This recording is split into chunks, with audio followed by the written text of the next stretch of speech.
Faye reveals hidden bipolar disorder in new HBO documentary.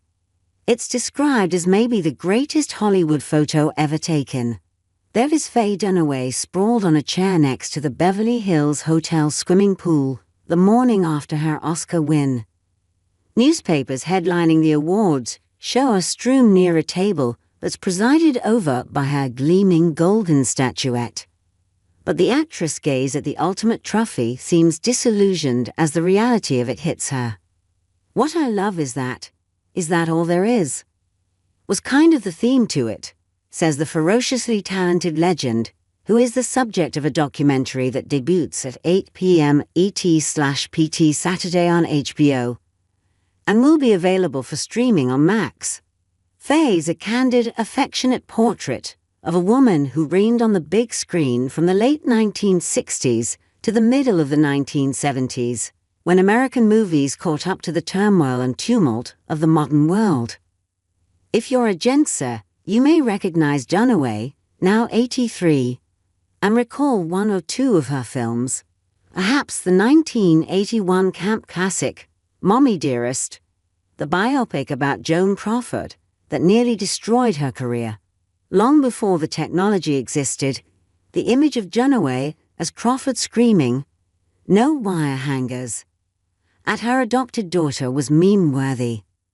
Those in the Gen Z range probably are unfamiliar with Dunaway, which makes the HBO doc a remarkable opportunity to introduce the current generation to a complex artist who was often labeled as difficult. As Faye sensitively reveals, Dunaway wasn't just battling the usual show business sexism against independent women. She was struggling with bipolar disorder at the time she was achieving greatness. Directed by Laurent Bouzereau, Faye features his extensive interviews with Dunaway, along with film clips, archival footage, and illuminating interviews with her son, Liam Dunaway O'Neill, and close friend Sharon Stone, among others. It traces how Dorothy Faye Dunaway grew up with an alcoholic father and a mother who eventually divorced him and raised her alone in Florida, where pretty Southern girls with ambitions of performing pursued beauty queen titles. After Dunaway won a Sweetheart of Sigma Chi contest while attending the University of Florida, she transferred to Boston University and then landed in a Lincoln Center Repertory Theater led by director Elia Kazan.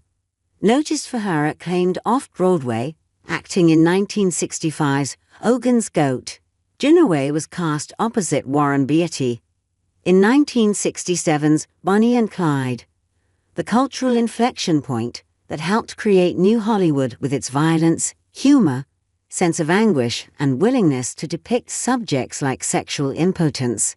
She became an overnight star, plus a fashion trendsetter for her striking costumes, designed by Theodora van Runkel, as one half of the famous bank-robbing Jew from the Depression era. In an early interview around that time, Dunaway said, "Success is freedom," a truism that was only partly true for the female population in cinema.